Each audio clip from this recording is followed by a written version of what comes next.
हाँ, अस्सलाम वालेकुम। मेरी आवाज आ रही है आपको?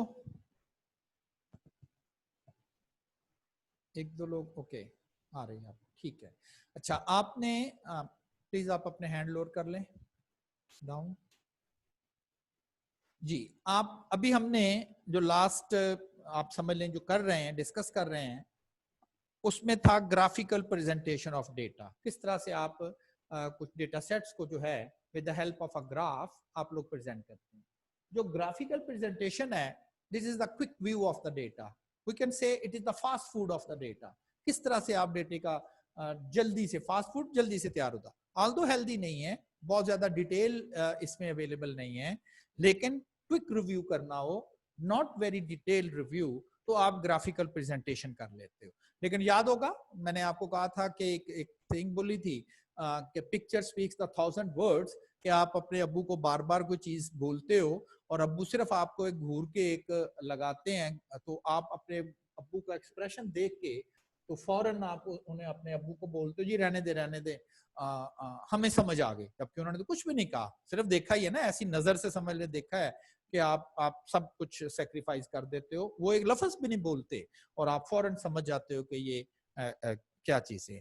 तो picture speaks the 1000 words. Sometime आप किसी से कोई क्वेश्चन करते हो, उससे कोई चीज पूछते हो, तो आप फौरन ये वर्ड बोलते हैं कि जी आप लोग कुछ बोला नहीं, कुछ कहा नहीं आपने, चुप क्यों है, तो समझ आ गई आपको। फर्ज करें आप उसे कहते हो अच्छा तुम ये बात, अब तुम झूठ बोल रहे हो ना, और आप उसका फेस एक्सप्रेशन देखते हो, आपको पता चल जाता है। वो कहते हैं ना झूठ पकड़ने वाली मशीन भी आ गई है, बिल्कुल ठीक है।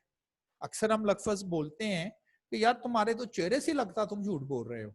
देखिए ऐसा नहीं कहते, कहते हैं कि इंसान जब झूठ बोलता है, उदाहरण उसे तो पता ना मैं झूठ बोल रहा हूं, उसके अंदर कहते केमिकल चेंजेस आती हैं, कुछ केमिकल्स, स्पेसिफिक टाइप के केमिकल्स ज्यादा मिकदार में प्रोड्यूस होते हैं, और उसकी वजह से कुछ लोगों के चेहरे पर पसीना आ जाता है या उनका रंग थोड़ा सा सफेद क्या वो सुर्ख सा हो जाता है, तो हम कहते हैं यार तेरे चेहरे से पता लग रहा है तू झूठ बोल रहा है, तो हम फैक्ट कह रहे होते हैं।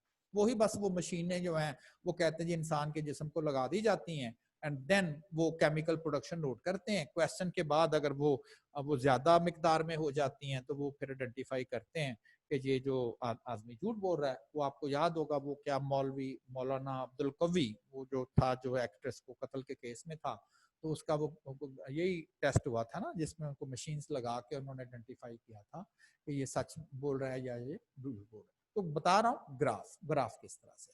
अच्छा, अब आप मुझसे कोई क्वेश्चन करना चाहेंगे तो मैं जिसका वर्ड बोलूंगा, जिसे कहूंगा, सिर्फ वो अपना माइक ऑन करेगा, बाकी सब नहीं करेगा। जी उमर फारूक, आपका क्वेश्चन क्या, अपना माइक ऑन करें। सर आपकी स्क्रीन नहीं शो हो रही। स्क्रीन नहीं शो हो रही, ओके एक मिनट में चेक कर रहा हूँ। यहाँ पर तो शायद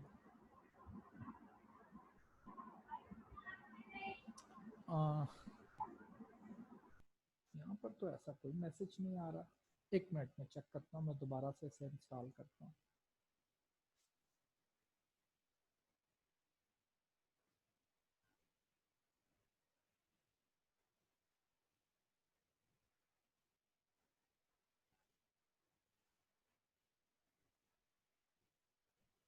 अब देखें शेयर हो रही है। यस सर हो गई अब। हाँ शेयर हो रही है, वो थोड़ा सा इशू था, चलें ठीक है। अच्छा जी, अब यहाँ पर कोई अगर किसी ने ग्राफ के रेलिवेंट जो कुछ हमने थोड़ा सा 3-4 ग्राफ जो लास्ट देखे थे, अगर कोई क्वेश्चन है आपको इस ग्राफ के रेलिवेंट, कोई प्रॉब्लम है तो आप मुझसे पूछ सकते हैं। उमर का तो हाथ में हल इसीलिए था कि वो चाह रहा था कि वो स्क्रीन ओपन नहीं हो रही, बाकी आई थिंक सो क्लियर है। ओके अच्छा, ये जो लास्ट हमने ग्राफ देखा था जिसको हमने फ्रीक्वेंसी कर्व का नाम दिया था, ये बहुत ज्यादा हेल्पफुल है to identify the shape of the data. डेटे की शेप पहचानने में, किस तरह का, किस किस्म की शेप है इस डेटे की, क्यों इंटरेस्ट है। फ्यूचर में हमने कुछ स्टेटिस्टिक्स के फार्मूले अप्लाई करने, देखा जाएगा, मेंशन होगा कि if shape is symmetric, this is the most suitable formula to apply, but if it is skewed, either the negative or the positive, don't use this formula। ये नहीं करना। ये बिल्कुल उसी तरह की बात है जिस तरह से अभी हम मैथमेटिक्स में कर आ रहे हैं कि जी वेरिएबल से डिवाइड नहीं करना, वेरिएबल से मल्टीप्लाई नहीं करना है, इस तरह से नहीं करना, जबकि काम तो एक ही था, सोल्यूशन ही तो कर रहे थे। किसी जगह हम कहते हैं अच्छा यार ये कर ले, ये रहने दे। तो यहाँ पर भी कुछ ऐसा ही होगा। आगे हम फर्ज करें एवरेज की बात आएगी, मीन जिसे आप लोग कहते हैं, एवरेज कैलकुलेट करने की बात आएगी। एवरेज कैलकुलेट करने के मुख्तलिफ मेथड्स होंगे, वो इसी बेस पर होंगे कि अगर सिमेट्रिक होगा तो ये वाला फार्मूला एवरेज का यूज करें, लेकिन अगर स्क्यूड है तो ये यूज नहीं करेंगे आप। तो शेप कैसे पता चलती है? शेप पता चलती है उसके ग्राफ, फिलहाल एक ग्राफ की मदद से, और वो ग्राफ है फ्रीक्वेंसी कर्व। अगर उसकी कोई एक टेल लेंथी हो जाए, राइट पर टेल लेंथी है तो राइट स्क्यूड या पॉजिटिव स्क्यूड, और अगर उसकी लेफ्ट टेल लेंथी है तो हम कहते हैं नेगेटिव स्क्यूड है या ये लेफ्ट स्क्यूड है, और दोनों मिलके स्क्यूड जो कि सिमेट्री का अपोजिट है। जो लास्ट ग्राफ है that is cumulative frequency polygon. Cumulative frequency नाम में नजर आ रहा है, क्यूमुलेटिव फ्रीक्वेंसी के, इसमें फ्रीक्वेंसी को क्यूमुलेट करके कहीं यूज करना है। Cumulative frequency polygon is a plot of cumulative frequency against the upper class boundary। और लास्ट टाइम भी मैंने यही आपको बोला था कि इंपॉर्टेंटली इन पॉइंट्स पे इस चीज की आपको केयर करनी है कि what should be on X axis, what should be on Y axis. और क्यूमुलेटिव फ्रीक्वेंसी पॉलीगॉन को अल्टरनेटिवली हम ऑजिफ भी कॉल करते हैं। और ये एग्जाम का क्वेश्चन था कि what is the other name of cumulative frequency polygon. अभी तो बड़ा सिंपल, इसलिए कि अभी बताया, और 4 दिन के बाद पूछूंगा कि क्यूमुलेटिव फ्रीक्वेंसी पॉलीगॉन का दूसरा अल्टरनेटिव नेम क्या है, तो उस वक्त आधों ने भूल जाना है कि पता ही नहीं होगा, और आधे कहेंगे जी था कोई याद नहीं आ रहा, और मे भी कोई एक आध जो है वो मुझे आंसर कर भी दे। ठीक है ना? तो चीजें आसान, लेकिन 2 दिन के बाद ये मुश्किल होना स्टार्ट हो जाती है, याद नहीं रहती, तो रिवीजन इसे ही हम कहते हैं। बहरहाल ये एग्जाम का क्वेश्चन था, what is another name of the cumulative frequency polygon, तो ऑजिफ भी इसे कॉल करते हैं। अब ऑजिफ या क्यूमुलेटिव फ्रीक्वेंसी पॉलीगॉन ड्रॉ करने के लिए एक्स एक्सिस पर आपको लेना है upper class boundaries x axis पे, और वाई एक्सिस पर आपको not frequency but the cumulative frequency. तो पहले तो हम इस ग्राफ को ड्रॉ कर लेते हैं, फिर देखते हैं कि इस ड्रॉ का क्या। देखिए जब भी कोई ग्राफ ड्रॉ किया, मैंने बाद में उसको एक्सप्लेन किया कि इस ग्राफ से हमें क्या इंफॉर्मेशन मिली। लाइक फ्रीक्वेंसी कर्व से शेप की इंफॉर्मेशन मिली, हिस्टोग्राम से ये पता चला कि किस ग्राफिकली पता चला कि किस क्लास में ज्यादा थी, किस क्लास में कम। लेकिन जब अनइक्वल हिस्टोग्राम थी तो हमने कहा जी फ्रीक्वेंसी को जस्ट करके ड्रॉ करें, तो फिर रियल कंपैरिजन आपको नजर आएगा कि किस क्लास में ज्यादा है और किस क्लास में जो है वो कम की तादाद में आपके पास आ रही है। तो पहले तो हम इसे ड्रॉ करते हैं। एक डेटा सेट है, कुछ स्टूडेंट हैं, उनके मार्क्स मेंशन किए जा रहे हैं। ऊपर जो पहली रो है, फिलहाल आप इसको नहीं पढ़ेंगे, ये क्यों मैंने लिखी हुई है ये देखते हैं। फिलहाल आप इसे नहीं पढ़ेंगे, डेटा यहाँ से है कि क्लासेस बनी हुई हैं 30 to 40, 20 स्टूडेंट ऐसे हैं जिनके मार्क्स 30 से लेके 40 की रेंज में है। फिर 41 to 50 30 students, 51 to 60 students and so on. तो ये कोई मार्क्स का डेटा सेट है, और 20 स्टूडेंट इस डेटा सेट में ऐसे हैं जिनके जो मार्क्स हैं वो मार्क्स यहाँ पर लिखा हुआ मैंने मार्क्स, वो 91 से 100 की रेंज में है। अब एक्स एक्सिस के लिए आपको चाहिए अपर क्लास बाउंड्रीज। अब हमें पता है कि how to make the class boundaries. हम अपना टाइम क्यों वेस्ट करें कि लोअर भी बनाएं अपर भी बनाएं, क्योंकि हमें तो पता है हमें सिर्फ अपर ही चाहिए। तो मैंने सिर्फ अपर बाउंड्रीज बना ली। किस तरह से? इन दोनों का डिफरेंस नोट किया, हाफ किया, इधर से माइनस किया, इधर प्लस कर दिया, तो ये बन गया 40.5, और मैंने सिर्फ अपर लिख ली। इसका अपर क्या होगा? 50.5, 60.5, 70.5 एंड सो ऑन। तो एक तो मुझे चाहिए था अपर बाउंड्रीज, वो मैंने नोट कर ली। Then cumulative frequency. अब पहली क्लास की फ्रीक्वेंसी 20 वो एज इट इज लिख दी, फिर इसमें ये ऐड कर लिया 50, और इससे मुराद क्या होगी? ये दोनों क्यूमुलेट करके लिखना। अब ये क्यूमुलेट हो चुकी हैं, 50 में 60 और ऐड किया 120, 110, इसका मतलब है ये तीनों क्यूमुलेट करके लिखना एंड सो ऑन। तो ये सारी की सारी जो है वो मैंने क्यूमुलेट करके फ्रीक्वेंसी लिखी। तो जो रिक्वायरमेंट थी कि जी एक तो अपर क्लास बाउंड्रीज चाहिए और क्यूमुलेटिव फ्रीक्वेंसी रिक्वायर है, वो दोनों मैंने लिखनी। अब एक्स एक्सिस पे लेनी है अपर बाउंड्रीज, यानी कि ये वाली, अपर बाउंड्रीज, और y एक्सिस पर आपको ये क्यूमुलेटिव फ्रीक्वेंसी यानी है जो कि 200 तक जाएगी। लाइक ये मैंने, चूंकि अब आपको पता है जी किस तरह से हमने करना है, फिलहाल ये पॉइंट नहीं आप नोट करेंगे। ये अपर बाउंड किस तरह से 40.5 अपर बाउंड्री, इस साइड पे क्यूमुलेटिव फ्रीक्वेंसी 20, तो ये राउंड अबाउट 20, तो ये पॉइंट आ जाएगा। देन 50.5 पर 50 है, 50.5 पे ये 50 है, तो ये पॉइंट आ जाएगा 50। देन 60.5 पर 110 है, ये 110 है, तो ये पॉइंट आ जाएगा, एंड सो ऑन। ठीक, और ये मैंने बना दिया। तो एक्चुअली जो ग्राफ आपको बनेगा, आप जब बनाएंगे तो वो ग्राफ कुछ इस तरह से होगा, ऐसे कर। ये लास्ट 200, आखिरी पॉइंट कौन सा था 100.5, 100.5 और हाइट पर क्या है 200, 200, और ये मैंने ग्राफ का। तो एक्चुअल जो ग्राफ बनेगा, जो मैंने ये रेड कलर से मार्क किया हुआ है मैन्युअली, ये हमारे पास ग्राफ इतना बना। अब इसका नाम है polygon. Polygon is a closed figure with many sides. तो ये तो एक्स एक्सिस से तो ऊपर नजर आ रहा है, ठीक है। अच्छा, इसमें अब क्या करें, अगर मैं आपसे फर्ज करें ये क्वेश्चन पूछता हूं, इससे जो पिछली क्लास होगी उसकी अगर आप अपर बाउंड्री देखें तो वो 29.5 बनेगी, ऐसे ही है ना। इससे पिछली क्लास की अगर आपने देखी है तो 40.5, और उससे पिछली क्लास की अगर आप देखेंगे तो वो 29.5 जो है वो आपके पास आ जाएगी। अगर मैं आपसे ये क्वेश्चन करूं कि 29.5 से कम कितनी वैल्यू है डेटे में, तो डेटे की तो वैल्यू 30 से स्टार्ट हो रही है, तो कोई भी नहीं है, तो फिर आप इसका आंसर 0 लिख सकते हो। हाउ मेनी रीडिंग्स बिलो 29.5, तो वो अगर आप 29.5 को भी ग्राफ का हिस्सा बना दें और फिर 0 फ्रीक्वेंसी लिखनी हो, 29.5 एंड क्यूमुलेटिव फ्रीक्वेंसी 0, तो यहां आ जाएगा। और इसको भी अगर आप ग्राफ में शामिल कर दें तो then it is a close. अब ये जो लास्ट वन है, इसको कुछ लोग तो ऐसे ही रहने देते हैं, लेकिन कुछ लोग कहते हैं, और दोनों तरह से ठीक है, कोई बहुत ज्यादा नहीं है, कहते हैं जी चूंकि इसका नाम पॉलीगॉन है तो इसको क्लोज करें, तो फिर ना वो वर्टिकल लाइन लगा के ना बिल्कुल सीधा और इसको क्लोज कर देते हैं और कह देते हैं कि ये ऑजिव फिगर बन गई, ऑजिव फिगर बन गई। अब इस ऑजिव फिगर का क्या क्या फायदा क्या है?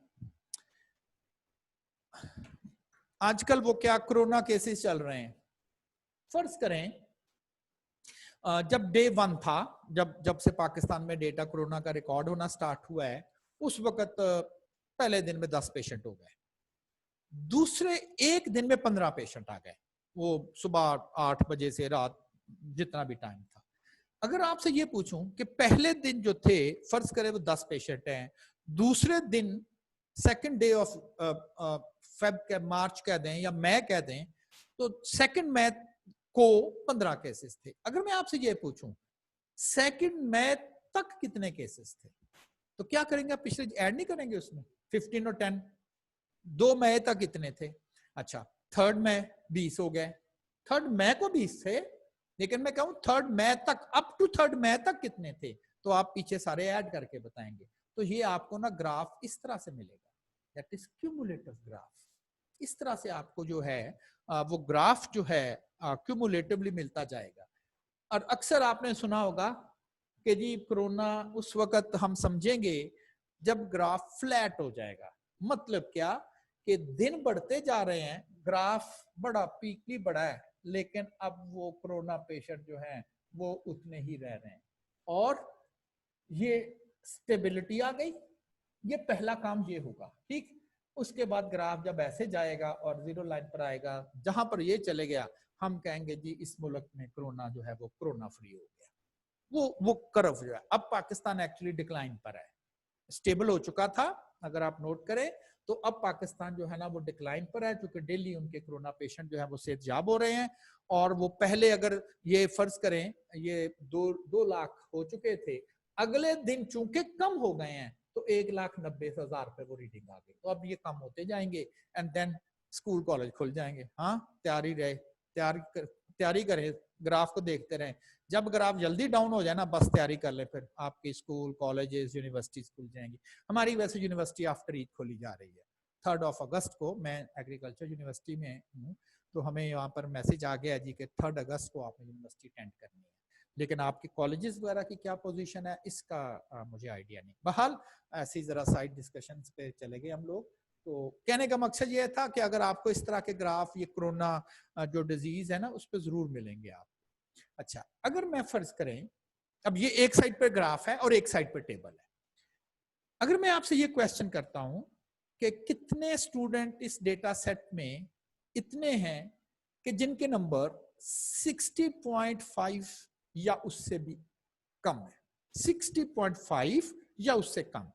अगर आप टेबल को देखो, 60.5 है अपर लिमिट, इसका मतलब क्या आता है यहां तक, और क्यूमुलेटिव फ्रीक्वेंसी का मतलब है सब आप ऐड कर लें, क्योंकि ये जो 30 नंबर वाले हैं, 40 वाले, 50 वाले हैं, ये 60 से तो कम ही है ना, 60.5 या उससे कम कम वाले हैं ना सारे, 110 हैं ये। तो आप फौरन बताओगे कि अगर आपसे ये पूछा जाए क्लास में कितने स्टूडेंट ऐसे हैं जिनके मार्क्स 60.5 और बिलो या अप टू 60.5 हैं, तो उसमें 30 वाला भी आ जाएगा, 40 वाला भी आ जाएगा, 50 वाला भी आ जाएगा और 60 वाला भी आ जाएगा। 110 मैंने टेबल से देख के बता दिया। अगर कोई पूछे ग्राफ से देख के बताना है तो 60.5, ये है 60.5, ठीक। और इससे एक लाइन आप ड्रॉ, ग्राफ बना हुआ है, आप एक लाइन ड्रॉ करेंगे वर्टिकली जब तक ग्राफ की लाइन नहीं आ जाएगी। जैसे ही ग्राफ की लाइन आ गई, आप इसको मूव करके वाई एक्सिस पे ले आए, और यहां एक नंबर आ रहा है 110। आप बता सकते हो 110 स्टूडेंट ऐसे हैं जिनके नंबर 60.5 या उससे कम है। तो वही इंफॉर्मेशन आपको टेबल से मिली, एंड सिमिलरली वही इंफॉर्मेशन आपको जो है वो ग्राफ से भी मिली। अच्छा, अगर कोई पूछता है कि 90.5 तक स्टूडेंट के कितने नंबर हैं, कितने स्टूडेंट ऐसे हैं जिनके नंबर 90.5 या उससे कम कम है, फौरन कहेंगे 180 बनते हैं ये, जिनके नंबर जो है वो 90.5 या उससे कम है। अगर ग्राफ से ढूंढना हो तो मार्क्स एक्स एक्सिस पे है तो 90.5 लाइन लगाई, जहां ग्राफ के साथ टच हुआ एक्स एक्सिस पे 180, बिल्कुल वही इंफॉर्मेशन मिल रही है, ठीक है। तो मैंने आपको टेबल से भी पढ़ दिया एंड सिमिलरली मैंने ग्राफ से भी पढ़ दिया। अब जरा देखते हैं कि मैं आपसे 2 क्वेश्चन कर रहा हूं, like this one. First question, approximately how many students got marks 62 or below? कितने स्टूडेंट ऐसे हैं जिनके नाम नंबर 62 या उससे कम आए? आप कहेंगे जी अपर बाउंड्रीज का मतलब ही ये होता है कि यहां तक कितने स्टूडेंट हैं, हम उसको क्यूमुलेटिव फ्रीक्वेंसी में देख लेते हैं। तो देखते हैं कि 62 अपर क्रॉस बाउंड्री किसकी आ रही है, किसी की भी नहीं। 40 के बाद जंप में 50 है, 50 के बाद 60 है, और 60 से हमें 62 चाहिए, लेकिन ये तो 70.5 आ रहा है। देखें टेबल से तो नहीं बता सकते। जो पहला क्वेश्चन आपसे किया जा रहा था कि approx how many student got mark 62 और बिलो, अगर आप टेबल से देखें तो देखें आपको टेबल से तो ये चीज नहीं मिल रही। आपने इसी टेबल का ग्राफ बनाया हुआ है। ग्राफ में जो पहला पैटर्न मैंने बता रहा था कि जहां मार्क्स आते हैं वहां 9, तो उसने हमें अप्रोक्सीमेट के वर्ड कहा ना, तो आप क्या करें, उसने कहा 62, ये अगर यहां से लेके यहां तक मैं 10 का डिस्टेंस रखा हुआ है तो राउंड अबाउट 62 यहां कहीं आ जाएगा। यहां पर आप इसकी वर्टिकल लाइन लगाएं, जहां ये ग्राफ के साथ टच हो जाए आप इसे एक्स एक्सिस पे ले आए, इस लाइन को एक्स एक्सिस पे ले आए। अब देखें टेबल में थी नहीं 62 वैल्यू, टेबल से वो इंफॉर्मेशन नहीं मिली, हालांकि वो न्यूमेरिकली वहां लिखी हुई है, लेकिन वहां से अब पॉसिबल नहीं है, ग्राफ में से इंफॉर्मेशन मिल रही है। कैसे? ये ग्राफ 62, तो राउंड अबाउट ये 62 गेस है ना, उसने कहा गेस करें। जब ये ग्राफ के साथ टच हो जाए तो आप वर्टिकल लाइन मार्क करके तकरीबन ये 115 स्टूडेंट, तो क्लास में 115 स्टूडेंट राउंड अबाउट ऐसे ऐसे बनते हैं जिनके नंबर 62 और बिलो है। Second question, approximately how many student got marks 95 और अबव, या उनके नंबर 95 या 95 से भी ज्यादा हैं। पहला काम तो वही देखे 95 कहां आएगा, ये राउंड अबाउट 95, ठीक। अब इसको वाई एक्सिस पे ले जाएं 190। अब ये जो 190 है ये आप समझ लें इधर से आपने काउंट किया 190, फिर 190 आया है, जबकि उसने क्या पूछा हुआ है, इससे अबव कितने हैं। हमें पता है ग्राफ यहां पर खत्म हो रहा है 200 तक, तो इससे अबव कितने हैं, 10। ग्राफ से बता दिया, ठीक। टेबल से ये मैसेज नहीं पता चल रहा, टेबल में वो इंफॉर्मेशन नहीं है, लेकिन ग्राफ में ये इंफॉर्मेशन जरूर आ रही है। तो यही इस ग्राफ का फायदा है कि हम आप ऐसा कह लें कि हम अप टू डेट यहां तक किसी भी तरह तक, यहां तक कितना डेटा होगा, यहां तक कितना डेटा होगा, तो अप टू डेट इंफॉर्मेशन जो है वो हम यहां से ले सकते हैं।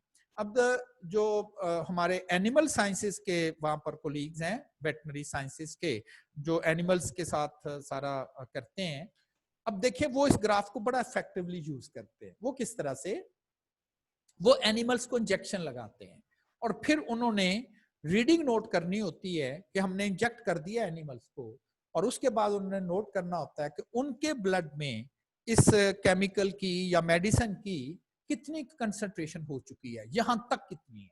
मैं ऐसे ही वो यहां पर टाइम लिख देते हैं, 8 o'clock, 10 o'clock, 12, 2 and so on.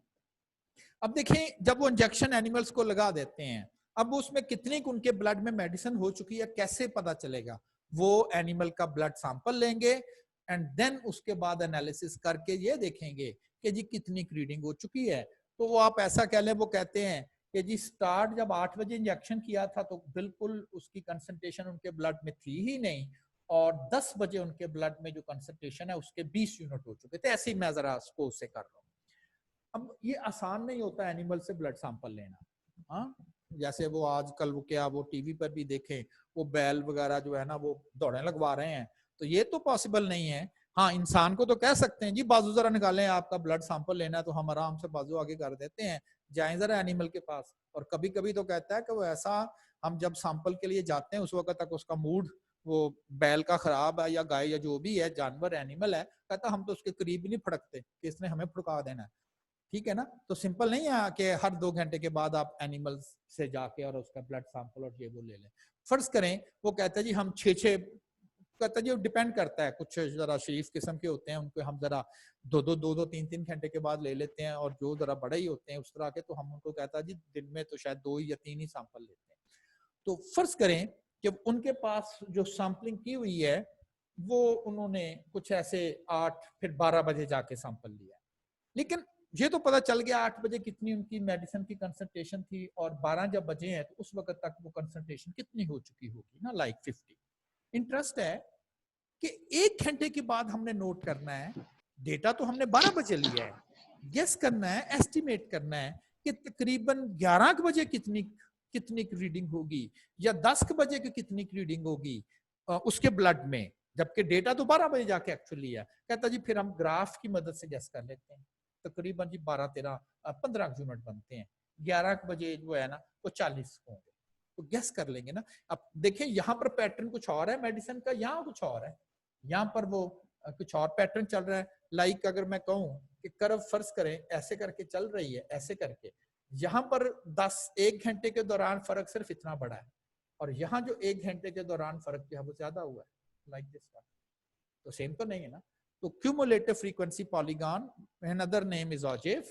On x-axis the upper class boundary, on y-axis the cumulative frequency, and what is advantage? We can take up to date information. अब मैंने जो एग्जाम में आपका क्वेश्चन देखा है उसमें तो उसने हार्डली दो दफा जो पूछा है, एक में उसने पूछा था कि अल्टरनेटिव नेम क्या है इसका, और एक दफा क्वेश्चन में था कि जी क्यूमुलेटिव फ्रीक्वेंसी पॉलीगॉन बनाने के लिए एक्स एक्सिस पे क्या चीज ली जाती है, that is upper cross boundaries, और वाई एक्सिस पर आप क्या है। मैं जो ये डिस्कशन आपसे करता ना, इसका एडवांटेज मैं एक्चुअली, या मैं ऐसा कहना चाहता हूँ कि एक थोड़ा सा ना आपके ज़हन में नक्श हो जाए कि जी ये हम ऐसे ही देखिए, किसी काम का आपको यूटिलिटी नजर आए ना तो फिर इंटरेस्ट भी नजर आती है, वरना ये लाने लगा दी, अच्छा जी चले जी अगला क्वेश्चन करते हैं, ये तो पता चल गया किधर क्या। उसकी मैं यूटिलिटी एक्चुअली आपको एक्सप्लेन करना चाहूंगा, जिससे फायदा ये होता है कि लिटिल बिट अगर कोई आपको एग्जाम क्वेश्चन अगर ऐसा कर भी दे, फर्ज करें वो आपको ग्राफ स्क्रीन पे शो करता है और आपसे यही क्वेश्चन करता है। अब स्क्रीन पे तो ग्राफ आपको नजर आ रहा है, तो जस्ट आई व्यू से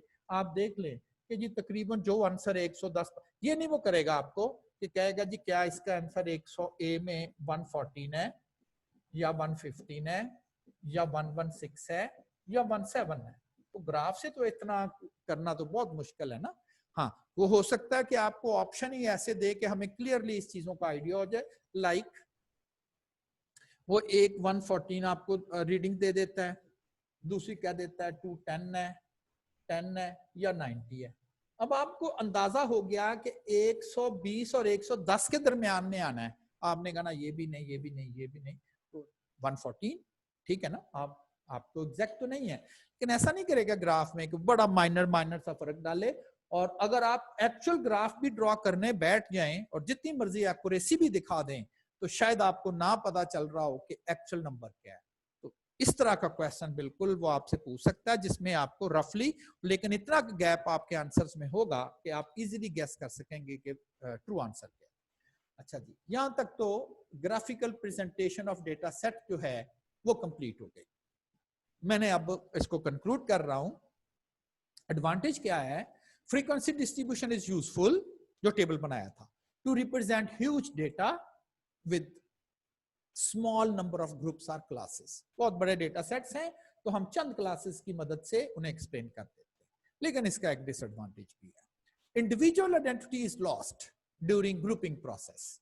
ये बात की थी कि आप 86 जब लिखते हैं तो एक लाइन लगाते हैं, 89 की भी लाइन है और 88 की भी लाइन है। बाद में ये नहीं पता, आप इन लाइनों को देख के नहीं बता सकते कि इसमें 88 वाली लाइन कौन सी है, 90 वाली लाइन कौन सी है। तो हम कहते हैं कि इंडिविजुअल आइडेंटिटी जो है वो लॉस्ट हो जाती है। फिर वहां पर हमने एक चीज अज्यूम की, assumption. Each observation in the class is assumed to be at the center of the class. तो समझा जाता है कि इस पूरी क्लास में, लाइक अगर आप कहें जी 30 से 40 तक की क्लास है और इसमें जो भी डेटा आएगा वो हम कहेंगे उसे हम 35 कंसिडर कर लेंगे। 35 क्या है वो? क्लास का बिट। कैसे? 30 + 40 70 डिवाइडेड बाय 2 35। तो ये assumption है, जबकि ये हकीकत नहीं है, ठीक है ना। ये assumption जरूर है।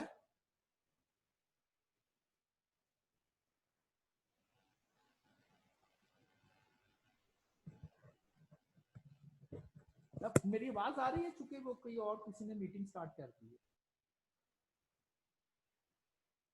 काशिफ, काशिफ आवाज आ रही है? मुबीन ठीक है, ठीक है। वो मेरा ख्याल था कि शायद किसी और ने मीटिंग स्टार्ट कर दी। चलें, तो ये assumption है, मतलब हकीकत नहीं है। अगर फर्ज करें हमारा कंसर्न ये हो कि हम इंडिविजुअल आइडेंटिटी भी लॉस नहीं करना चाहेंगे, हम चाहते हैं कि हमारे पास डेटा सेट ग्रुप्स में आ जाए, लेकिन वो जो एक डिसएडवांटेज है फ्रीक्वेंसी टेबल का कि चलें जी डेटा तो ग्रुप में आ जाएगा लेकिन आपको इंडिविजुअल या एक्चुअल रीडिंग्स का नहीं पता चलेगा। इसका फिर क्या सोल्यूशन है? इसका सोल्यूशन है कि present your data by another form that is called stem and leaf. ये अदर मेथड है जो फ्रीक्वेंसी डिस्ट्रीब्यूशन का प्रॉब्लम है कि हम गिन के तो बता देते हैं कि इस क्लास में इतनी ऑब्जर्वेशंस हैं, गिन के तो बता देते हैं, लेकिन ये नहीं बता सकते कि वो एक्चुअल ऑब्जर्वेशंस कौन कौन सी हैं। तो हमें एक्चुअल ऑब्जर्वेशंस का भी पता चलता है। अब ये एग्जाम में भी कुछ ऐसे क्वेश्चन आ सकता है कि वो आपको नाम देख सकता है कि which of the following method provide the information of the number of values in each class as well as the original values। तो फ्रीक्वेंसी डिस्ट्रीब्यूशन तो आपको ओरिजिनल वैल्यूज का नहीं बताती, तो फिर स्टेम एंड लीफ प्लॉट हम इसको बना सकते हैं। तो स्टेम लीफ एक्चुअली बड़ी सिंपल सी चीज है कि करना क्या है। आपने फर्ज करें ये डिस्क्रिप्शन मैंने ऐसी जरा आपकी याद दहानी के लिए लिख दी। सिंपल इज दैट, क्या करना है आपने जो भी न्यूमेरिक नंबर्स हो आपने उसको काट देना है, स्प्लिट कर देना है। जो यूनिट प्लेस पे डिजिट हो, यूनिट प्लेस पे डिजिट, ये यूनिट प्लेस डिजिट है, ये 10th प्लेस है and there is no 100 place. ये यूनिट प्लेस है, ये 10th प्लेस है, ये 100 प्लेस नंबर है ना। ऐसे कर जो यूनिट प्लेस पे नंबर हो आपने कह देना है ये इस नंबर का लीफ है, पत्ता। और बाकी जितने डिजिट बच जाएं, जितने बच जाए, 1 बच जाए, 2 बच जाए, 3 बच जाए, उन्हें आपने कह देना ये स्टेम है। तो स्टेम लीफ इसीलिए कहते हैं। हर नंबर लिखने के बाद जो यूनिट प्लेस पे डिजिट आ रहा है वो उस नंबर का स्टेम यूनिट होगा और बाकी जितने भी नंबर डिजिट बाकी बचते हैं, जैसे इसमें तो एक ही बचा है ना, तो इसका स्टेम भी 1 यूनिट का ही है। अगर नंबर लिखा हुआ 132, ये यूनिट प्लेस नंबर, तो ये बन गया लीफ और ये दोनों मिलके बन गए स्टेम। तो इसका स्टेम 13 है, लीफ इसका 2 है। सिंगल डिजिट नंबर जिसमें नंबर ही 1 होता है, ये यूनिट प्लेस पर होगा ना नंबर, ये तो लीफ। अब इसका स्टेम, आप इधर 0 लगाएंगे, आपको पता ना, इट रिमेन्स 2, तो ये इसका स्टेम रिमेन्स 2 ही रहेगा ना, इधर तो नहीं 0 लगा सकते, फिर तो ये बन जाएगा। तो इस तरह से आप हर नंबर को उसके स्टेम लीफ में रिप्रेजेंट करते हैं। लेकिन इस प्रेजेंटेशन के लिए ये है कि डेटा सेट जो है ना वो बहुत बड़ा नहीं होना चाहिए। आप 5000 6000 नंबर हो तो प्रेफरेबली हम कहते हैं फ्रीक्वेंसी टेबल ही बनाएं। ये रिलेटिवली अगर स्मॉल डेटा सेट्स हैं, मे बी 20-30 वैल्यूज तक, तो फिर हम कहते हैं कि हर नंबर को काट के स्टेम लीफ इनके अलग-अलग कर दें और फिर इनको प्रेजेंट कर दें। इस तरह से ये इस एग्जांपल में हम देखते हैं। एग्जांपल है, represent the following data by stem and leaf display by taking 10 units as the width of the class, taking 5 units as the width of the class। ऐसे ही आप समझ लें ये स्टूडेंट के मार्क्स का डेटा सेट है। First student के marks 32 हैं, देन 45 हैं, देन 38 हैं, 41, 49 एंड सो ऑन। अब आपने क्या करना है, डेटे की मिनिमम वैल्यू आपने नोट कर लेनी है और वो बनती है 32। डेटे की मैक्सिमम वैल्यू नोट करनी है 68। तो ये डेटे की मिनिमम और मैक्सिमम वैल्यू आपने नोट कर ली। अगर आप 32 की बात करें तो 32 का स्टेम 3 है, जो यूनिट प्लेस पर है वो लीफ है, बाकी स्टेम है। और जो हाईएस्ट नंबर है 68, इसका स्टेम 6 है। तो इसका मतलब है कि ये जो डेटा सेट है इसमें मिनिमम से मिनिमम स्टेम 3 है और मैक्सिमम स्टेम इसका 6 है। तो आपने स्टेम लिखने स्टार्ट कर देना, 3 चाहे 4 हो या ना हो आपने लिखना है और जाना आपने 6 तक है। 6 के बाद आपने नहीं, क्योंकि मैक्सिमम स्टेम।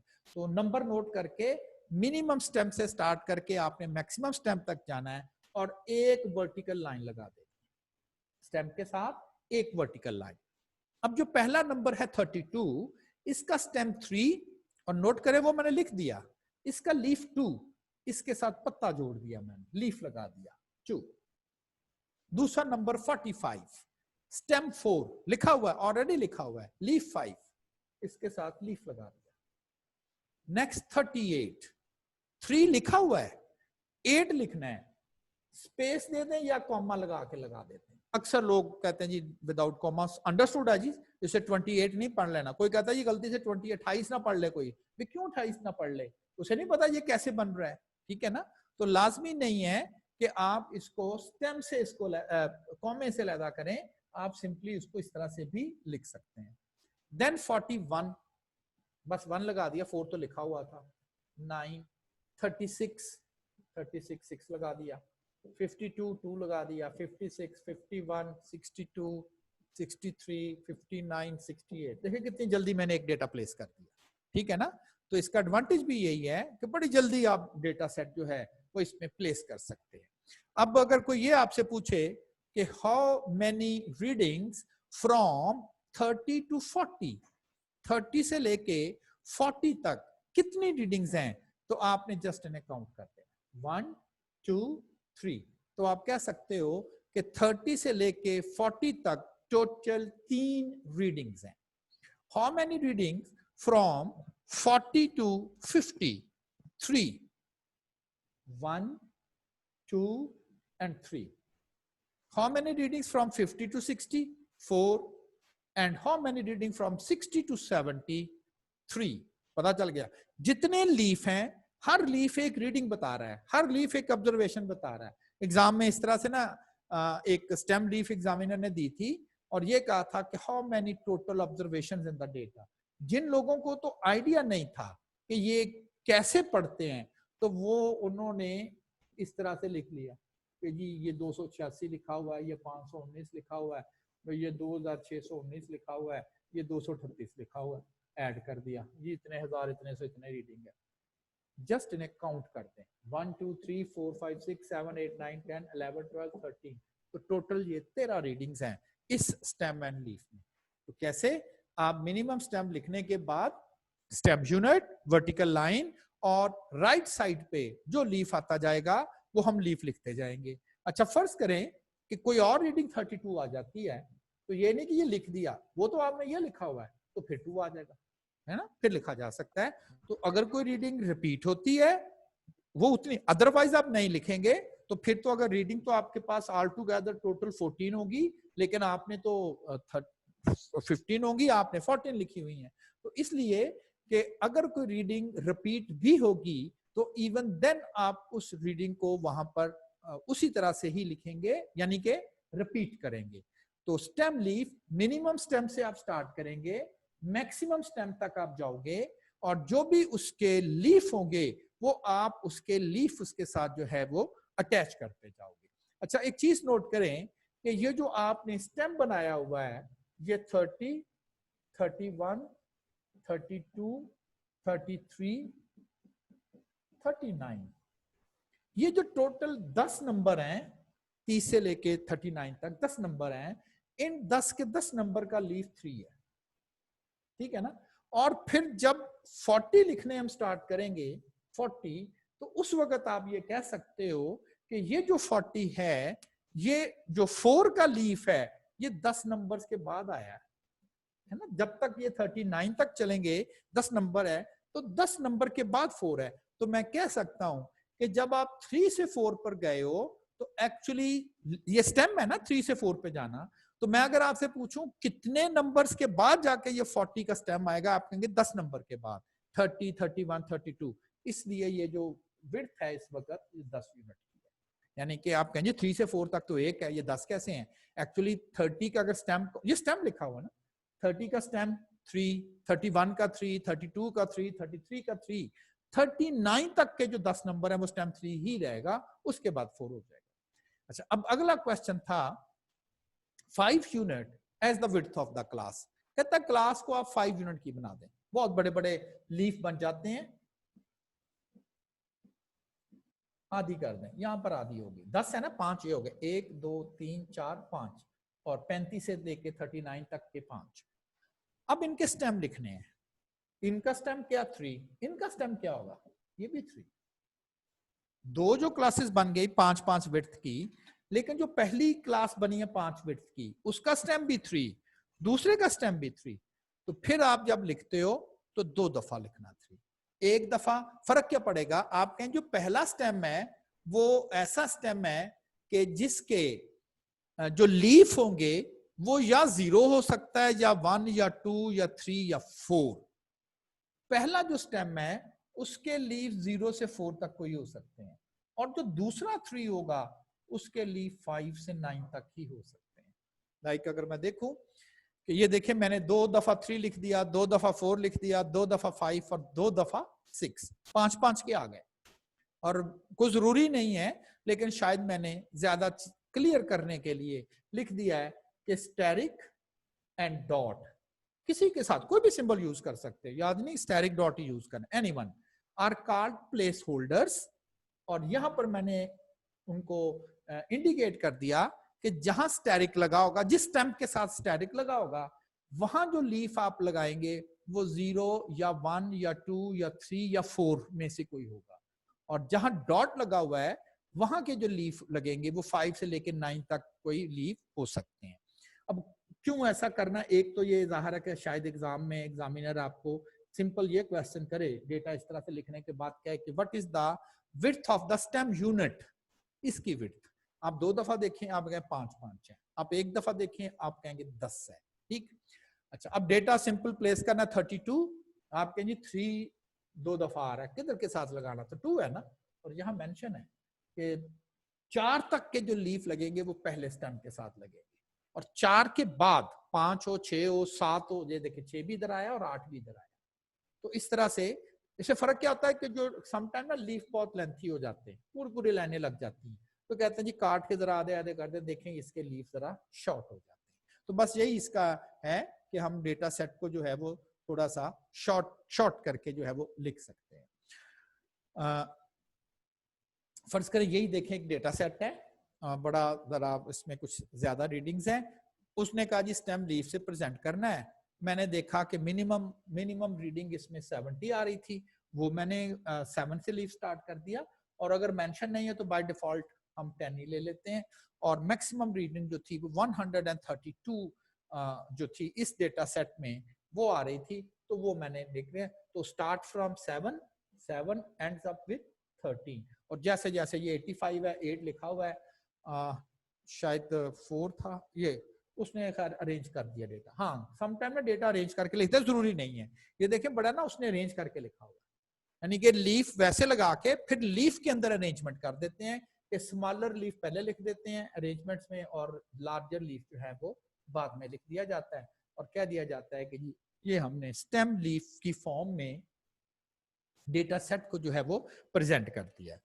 तो देन अगर कोई लाइन पढ़नी पड़े, जैसे अगर पहली लाइन पढ़ रहा हूं मैं, तो उसे आप 589 मत पढ़िएगा, वो है 70, देन 70 इसके साथ मिला के 75, 78 एंड 79।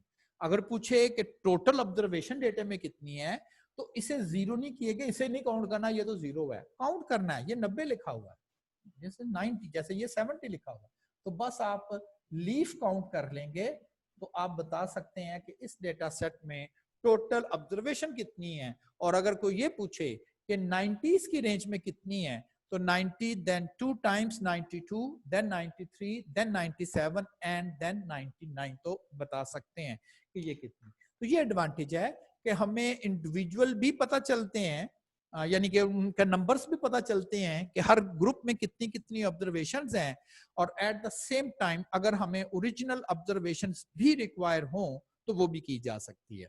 अच्छा, इसमें जो डेसिमल डेटा है वो भी प्रेजेंट किया जा सकता है, लेकिन डेसिमल डेटा प्रेजेंट करने का कोई स्पेसिफिक वे नहीं है, यानी कि ये तो एक फिक्स वे है, यानी कि ये आपको हर जगह ऐसा ही मिलेगा, जिस मर्जी बुक में देख लें और जिस तरह से मर्जी पढ़ लें ऐसा ही मिलेगा। लेकिन अगर डेसिमल डेटा हो तो उसका, जैसे ये 7.5 आ जाए, तो क्या उसे 75 लिखेंगे, जो 75 बन जाएगा ना।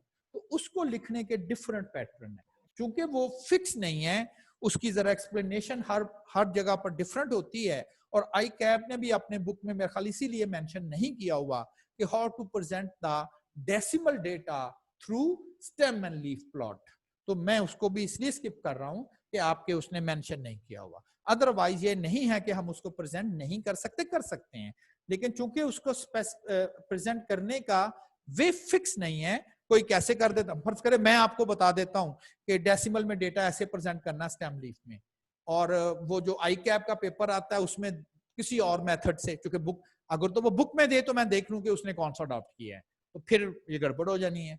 आया भी नहीं है कभी, मतलब डेसिमल डेटा को स्टेम लीफ में प्रेजेंट करना, और मेंशन भी नहीं है, तो दैट्स व्हाई मैं डेसिमल डेटा को नहीं डिस्कस कर रहा।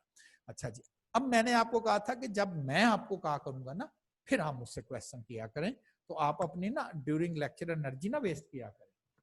इस तरह से कि 60 लोग हैं, अगर किसी को किसी एक पॉइंट की समझ नहीं आई ड्यूरिंग द लेक्चर, मैं उसे रोकूंगा, आपको आंसर करूंगा, फिर 1 मिनट के बाद दूसरा स्टूडेंट कहेगा मुझे अब इसकी नहीं आई, ठीक है ना। तो ये नहीं होता, होता ये कि जब टीचर अपना लेक्चर पूरा करता है, एक स्टेप पूरा करता है, उसके बाद आपसे पूछता है कि अब आप सारे अपने क्वेश्चन पूछें। जी, अब आप मुझसे पूछें कि आप क्या पूछना चाहेंगे, एनी क्वेश्चन। कोई भी नहीं, अभी तो पहले तो आप हाथ उठा उठा के थक गए थे। हाँ, अच्छा चले, जिसने हैंड रेस किया था सिर्फ मुझे ये बता दे कि पहले उसके ज़हन में क्या क्वेश्चन था और अब वो क्वेश्चन क्यों नहीं है। किसने हैंड रेस किया था? यार अगर गलती से भी किया ना तो फिर भी बता दे मुझे कि मैंने गलती से किया, क्योंकि उस वक्त तो वो हाथ खड़ा किया जा रहा था, बाज ही नहीं आ रहा था। एनीवन? नो? चले, आयशा जी अपना माइक ऑन करें। अस्सलाम वालेकुम सर। वालेकुम अस्सलाम। सर वो आपने कहा था ना आवाज आ रही है कि नहीं, तो वो बताने के लिए किया था। अच्छा अच्छा, ठीक है ठीक है। वो मैंने कहा कि पता नहीं क्या हो गया। ओके, आपको कोई क्वेश्चन नहीं है? regarding stem leaf plot, regarding graphical presentation of data? जी असद, मोहम्मद असद। अस्सलाम वालेकुम सर। वालेकुम सलाम। सर मेरा मैथ के रिलेटेड क्वेश्चन है, पूछ सकता हूँ? आप पूछ लें, लेकिन अगर मैं समझूं कि बाकी क्लास को समझ आई होगी या बाकी क्लास के लिए इतना जरूरी नहीं है तो मैं आपको आंसर कर दूंगा, लेकिन अगर मैं समझूं कि बाकी क्लास के लिए भी ये बेनिफिट में होगा तो फिर मैं मैथ्स की क्लास में आंसर करूंगा। जी करें क्वेश्चन आप। सर ये आपने जब वो जुमेरात वाले दिन आपने मैथ का क्वेश्चन सॉल्व करने के लिए दिया था, आपने कहा था इस पे गौर करके आना है। जी तो सर आज आपने क्वेश्चन यह कि Ali got 80 marks and Babur got 60 marks. Represent Ali's marks as percentage of Babur's marks. मैं समझ गया। वो बड़ा ही इंपॉर्टेंट है, वो मैंने पॉइंट मिस कर दिया। वो इसलिए मिस कर दिया कि अभी मुझे जरूरत नहीं थी, लेकिन आप समझ लें कि मैथ्स में उस लेक्चर के बाद शायद मुझे जरूरत पड़ जाए।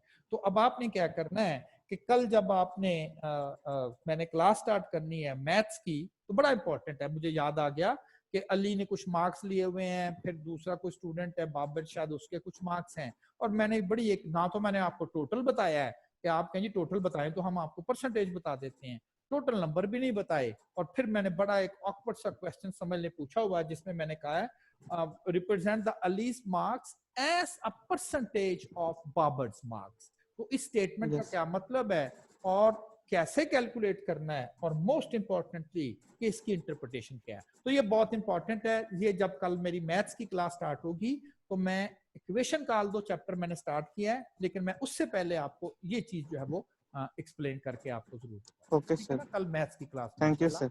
यस सर, ठीक है सर। चले, कोई और? Anyone else? कोई नहीं? अच्छा जी। जी बेटा अपना माइक ऑन करो निम्रा। अस्सलाम वालेकुम सर। वालेकुम सलाम। सर इसमें से एमसीक्यूज किस तरह के आएंगे? किस में से? किसकी बात कर रहे हैं आप?